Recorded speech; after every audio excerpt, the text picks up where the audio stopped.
할렐루야. 우리 주님께서 부활하셨습니다.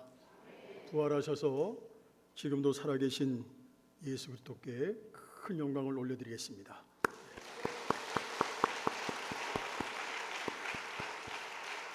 저를 옆에 분하고 인사하시겠어요? 예수님 다시 살아나셨습니다.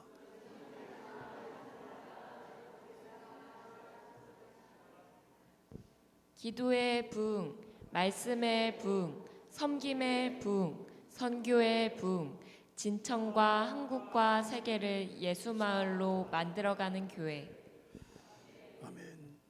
어지러운 이 민족 가운데 희망이 없어 보이는 이 시대 속에서 믿음으로 몸부림치고 있는 여러분들의 가정, 또 삶, 모든 일들 가운데 부활의 은혜와 능력이 나타나기를 소망합니다. 지금도 세상 사람들은 그리스도의 부활, 또 자신의 부활을 믿지 않고 있습니다. 아니, 믿으려고 해도 믿을 수 없습니다. 사단은 부활을 방해하고 부활의 믿음을 가지지 못하도록 지금도 역사하고 있습니다. 부활의 사실을 부인하고 부활의 능력을 의심하게 만듭니다. 그러나 예수를 구주로 믿고 있는 여러분들은, 그리스도인들은 부활을 믿을 수 있고 또 믿어야 됩니다. 더 나아가 우리는 주님의 부활을 믿는 것으로 그치는 것이 아니라 따라합니다. 전해야 된다. 전해야 됩니다. 여러분, 성도는 예수 부활의 증인들입니다. 그리고 자신의 부활을 확신하고 살아가는 사람들입니다. 할렐루야. 어떻게 부활을 믿을 수 있을까요? 부활하신 주님께서 제자들에게 성령을 받으라 이렇게 말씀하셨습니다. 성령님은 부활하신 그리스도의 영입니다. 세상의 지식들, 윤리적인 선한 마음들, 인간의 인격적인 덕망, 이것으로는 부활을 알 수도 없고 믿을 수 없습니다. 기독교 신앙의 두 핵심은 예수 그리스도의 십자가와 부활입니다. 십자가 없이 면류관이 없습니다. 십자가 없이 부활의 영광도 없습니다. 이 책을 보신 분들도 많이 있겠지만 화제의 책 가운데 한국사의 대표적인 지성으로 꼽히는, 지금은 돌아가셨어요, 2023년 전에 소천을 하신 이어령 박사의 지성에서 영성으로라는 책이 있습니다. 아마 많이들 읽어보셨죠? 그분은 이화여대 교수였습니다. 또 초대 문화부 장관을 역임했습니다. 많은 책을 저술했던 문학평론가입니다. 그분은 나이 70이 넘어서 눈물로 감격적인 세례를 받았습니다. 세례를 받고 진정한 그리스도인이 되기까지 신앙의 여정이 그 책 속에 고스란히 담겨 있습니다. 거기에는 미나라고 하는 딸의 기도 역할이 굉장히 컸습니다. 이어령 교수님의 딸 미나 씨는 목회자가 되었어요. 그리고 몇 년 전에 암투병생을 하다가 주님 품으로 갔습니다. 그는 딸이 시력을 잃을지도 모른다는 소식을 듣고 단숨에 딸이 거주하는 미국으로 갔습니다. 그리고 딸이 나가고 있는 현지인들이 모이는 교회, 굉장히 작고 초라한 예배 모임에 갔다가 하나님께 무릎을 꿇고 간절히 기도하게 되었습니다. 그 기도는 기적을 달라는 것이 아니고 이미 주신 기적을 하나님 거두어 가지 마시기를 구했습니다. 만일 그렇게 된다면, 딸이 시력을 잃지 않고 자신의 얼굴을 보게 된다면 하나님, 내 남은 생애를 주님께 바치겠습니다라고 고백을 했습니다. 이어령 교수님은 글 쓰는 것과 말하는 것밖에 할 수가 없습니다. 그러나 그것이라도 하나님께 제가 바치겠습니다 라고 고백을 했습니다. 아주 명석하고 똑똑한 딸이 미나 씨가 언제부턴가 하나님을 믿게 되었습니다. 그래서 아버지와 함께 신앙의 길을 걸으며 은혜의 세계를 아버지하고 함께 나누길 원했지만, 그토록 원했지만 이어령 교수님은 쉽사리 신앙의 문으로 들어오질 않았습니다. 오랜 시간 그렇게 되었습니다. 그런 그가 사랑하는 딸 미나 씨의 믿음, 또 사랑하는 딸 미나 씨가 겪고 있는 암투병, 또 그 암 때문에 시력을 상실한 눈질환, 또 손자의 질병, 이런 시련 속에서 주님께로 향하기 시작을 했습니다. 그리고 하나님께 무릎을 꿇게 됩니다. 예수님을 만나고 부활의 주님을 찾은 이어룡 교수님의 시가 있죠. 어느 무신론자의 기도 2입니다. 거기에서 이렇게 고백을 했습니다. 당신을 부르기 전에는 아무 소리도 들리지 않았습니다. 당신을 부르기 전에는 아무 모습도 보이지 않았습니다. 하지만 이제 아닙니다. 어렴풋이 보이고 멀리에서 들려옵니다. 어둠의 벼랑 앞에서 내 당신을 부르면 기척도 없이 다가서시며 내가 거기 있었느냐, 내가 그동안 거기 있었느냐 물으시는 목소리가 들립니다. 달빛처럼 내민 당신의 손은 왜 그렇게 야이셨습니까? 못자국의 아픔이 아직도 남으셨나이까? 도마에게 그렇게 하셨던 것처럼 나도 그 상처를 조금 만져볼 수 있게 하소서. 그리고 혹시 내 눈물방울이 그 위에 떨어질지라도 용서하소서. 아무 말씀도 하지 마옵소서. 여태까지 무엇을 하다 너 혼자 거기 있었느냐 더는 걱정하지 마옵소서. 그냥 당신의 야인 손을 잡고 내 몇 방울의 차가운 눈물을 뿌리게 하소서라는 글입니다. 딸 미나 씨는 이렇게 고백을 합니다. 아버지의 그 고백이 예수 그리스도가 아니시면 어찌 가능했겠습니까? 그리고 아버지 이어룡 박사는 마침내 이렇게 말합니다. 우리가 너무나 잘 아는 문구죠. 의문은 지성을 낳지만, 따라합니다. 믿음은 영성을 낳는다. 할렐루야. 진정한 기적은 오직 부활과 영생뿐이라. 여러분, 이성이 아닌 믿음이 낳은 영성이 부활을 믿게 하는 것입니다. 부활하신 그리스도가 우리 가운데 살아계십니다. 할렐루야. 따라합니다. 부활은 반드시 있다. 할렐루야. 그리고 부활하신 예수 그리스도를 믿는 믿음이 사람을 변화시킵니다. 어떻게 변화시킬까? 새 사람이 되게 합니다. 오늘 본문에서 2000년 전 예수님의 제자들이 오늘 우리가 본문을 통해서 당면한 상황을 보게 됩니다. 불과 몇 달 전에 스승 예수를 십자가에 못 박았던 그 사람들이 제자들을 협박합니다. 협박하며 묻습니다. 7절입니다. 너희가 무슨 권세와 누구의 이름으로 이 일을 행하였느냐? 자, 이런 협박을 받고 제자들은 성령 충만해서 담대하게 말을 합니다. 10절 같이 고백합니다. 시작. 너희와 모든 이스라엘 백성들은 알라. 너희가 십자가에 못 박고 하나님이 죽은 자 가운데서 살리신 나사렛 예수 그리스도의 이름으로 이 사람이 건강하게 되어 너희 앞에 섰느니라. 자, 이 장면을 한번 생각해 보세요. 한번 그 장면을 상상해 보시라고. 지금 협박을 받고 있는 사도들은 몇 달 전에, 몇 달 전까지만 해도 예수님을 모른다고 부인했던 사람들입니다. 비겁하게 도망갔던 사람들입니다. 그런데 지금은 완전히 달라졌어요. 자, 13절 보겠습니다. 그들이 베드로와 요한이 담대하게 말함을 보고 그들을 본래 학문 없는 범인으로 알았다가 이상히 여기며 또 전에 예수와 함께 있던 줄도 알고. 자, 박해하던 사람들은 이 상황을 보게 되면 사도들이 별 볼 일 없는 사람들이야.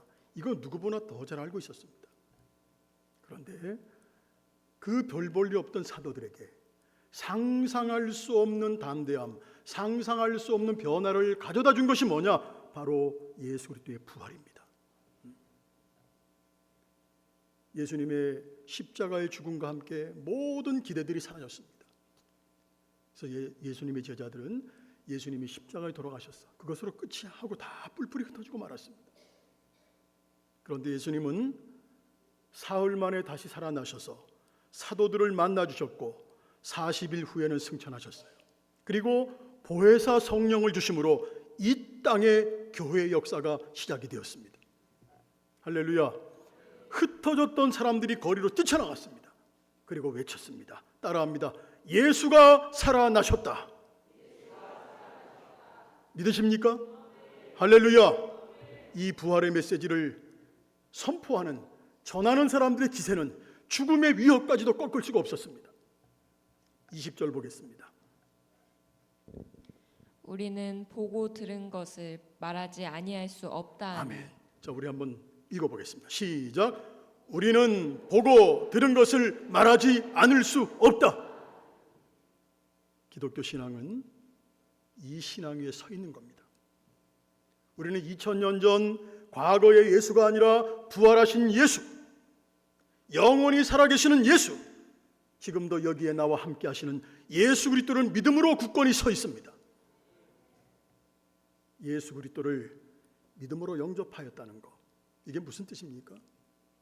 내가 예수님을 믿음으로 영접하였다는 것은 이 놀라운 생명의 능력으로 살아가는 새로운 사람이 되었다는 것입니다.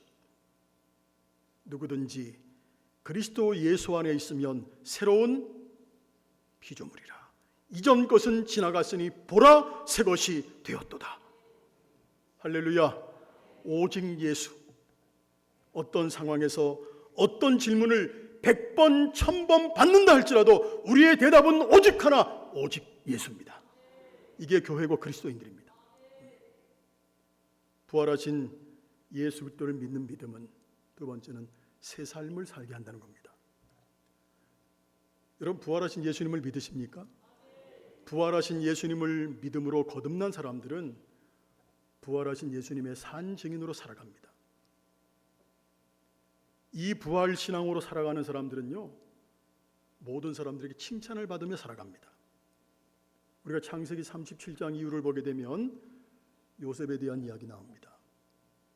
요셉은 하나님의 자녀의 표상입니다. 모델이 되는 사람입니다. 우리가 잘 알고 있듯이 종으로 팔려가서 보디발의 집에서 일할 때도, 누명을 쓰고 감옥 생활을 할 때도, 애굽의 총리로 전국을 지휘할 때도 그는 살아계신 영이신 하나님과 함께 살면서 범사의 하나님을 인정하고 형통함으로 주변의 모든 사람들이 요셉과 함께 하시는 하나님을 봤습니다. 오늘 여러분들의 삶 속에 여러분들과 함께 하시는 예수 그리스도께서 많은 사람들에게 보여질 수 있기를 주님의 이름으로 축복합니다. 그게 요셉의 삶이었습니다. 나와 함께 하시는 주님, 그 주님이 세상 사람들이 봤을 때 알 수 있어야지, 예수의 사람이라는 것을. 에베소서 5장 8절로 몇 절을 보게 되면 변화된 그리스도인들의 삶이 어떤 것인지를 잘 말해주고 있습니다. 우리 몇 절만 보겠습니다. 너희가 전에는 어둠이더니 이제는 주 안에서 빛이라. 빛의 자녀들처럼 행하라. 빛의 열매는 모든 착함과 의로움과 진실함에 있느니라. 자, 특히 14절 같이 한번 읽어보겠습니다. 그러므로 이르시기를 잠자는 자여 깨어서 죽은 자들 가운데서 일어나라. 그리스도께서 너에게 비추이시리라 하셨느니라. 자, 변화를 주도하는 그리스도의 삶.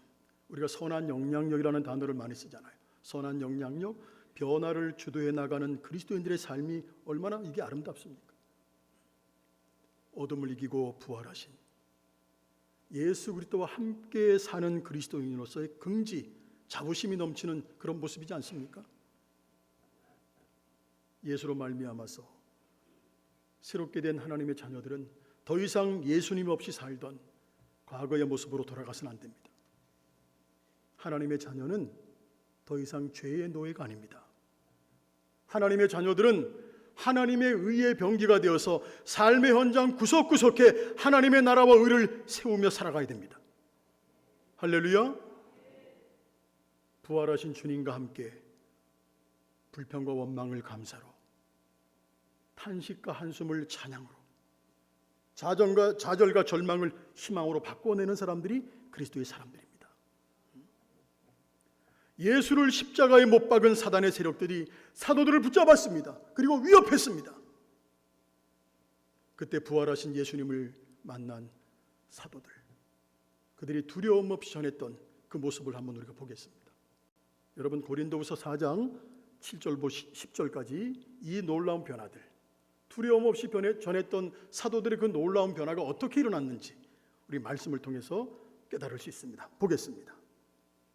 우리가 이 보배를 질그릇에 가졌으니 이는 심히 큰 능력은 하나님께 있고 우리에게 있지 아니함을 알게 하려 함이라. 우리가 사방으로 우겨쌈을 당하여도 쌓이지 아니하며 답답한 일을 당하여도 낙심하지 아니하며 박해를 받아도 버림받지 아니하며 거꾸러뜨림을 당하여도 망하지 아니하고 우리가 항상 예수의 죽음을 몸에 짊어짐은 예수의 생명이 또한 우리 몸에 나타나게 하려 함이라. 예수님이 없는 우리, 예수가 없는 우리는 질그릇 같은 연약한 존재라고 했습니다. 질그릇이 얼마나 잘 깨집니까? 거칠고 투박하고 연약하고 상처받기 쉽고 시험 들기 쉽고 정말 볼품없는 인간들입니다. 그런데 이런 우리가 부활하신 생명의 예수와 함께할 때 힘이 큰 능력의 사람이 된다는 사실 우리는 믿어야 됩니다. 그러므로 그리스도의 예수의 사람들은 언제 어디서나 승리합니다. 로마서 8장 37절 우리 모두의 선언이 될 수 있기를 주님의 이름으로 축원합니다. 함께 선포합니다. 이 모든 일에 우리를 사랑하시는 이로 말미암아 우리가 넉넉히 이기느니라. 할렐루야. 우리 한번 자기 이름을 넣어볼까요? 거기에 이 모든 일에 제 이름이 뭔지 아시죠? 찬우를 사랑하시는 이로 말미암아 찬우가 넉넉히 이기느니라. 우리 한 번만 해보겠습니다. 시작.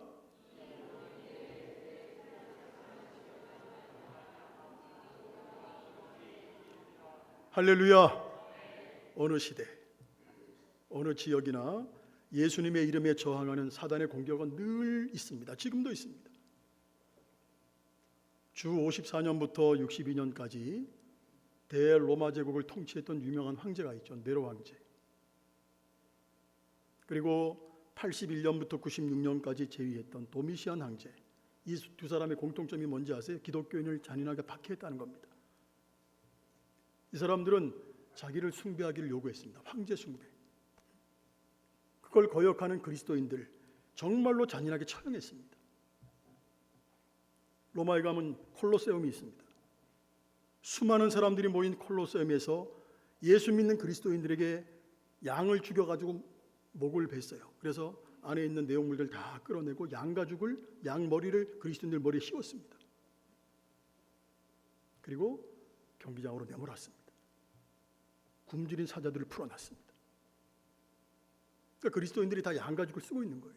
그러니까 사자들이 양으로 알겠죠. 이때 경기장 한쪽에 모여서 찬송하고 기도하던 그리스도인들, 엄마의 품에 있던 아기가 굶주린 사자들이 막 달려오니까 무서워서 막 울었습니다. 그때 엄마가 이렇게 얘기했습니다. 얘야, 조금만 참아라. 곧 날이 밝아질 것이다. 그렇게 말하며 엄마와 아들이 함께 죽어갔습니다. 그들은 죽음이라고 하는 극단의 절망 앞에서도 따라합니다. 부활의 소망으로, 부활의 소망으로 그 죽음과 맞섰다는 겁니다. 예수 그리스도는 죽음을 이기셨습니다. 승리하셨습니다. 부활의 첫 열매가 되셨습니다. 오늘 예수를 믿는 모든 그리스도인들은 이 부활하신 예수의 생명으로 어둠을 이기고 죽음을 이기며 살아갑니다. 이 생명의 능력 앞에 마침내 313년 로마의 콘스탄티누스 대제가 무릎을 꿇었습니다. 그리고 기독교를 받아들였습니다. 지금 우리 앞에 죽음 같은 절망이 우리 앞에는 늘 도사리고 있습니다. 그게 삶의 현실입니다. 그러나 죽음보다 더 크고 강하신 부활의 예수님이 우리와 함께 하십니다. 그러므로 반드시 부활신앙으로 승리함을 믿고 담대히 나가는 여러분들 다 되실 수 있기를 주님의 이름으로 축원합니다. 오늘은 제가 기도하도록 하겠습니다. 기도합니다.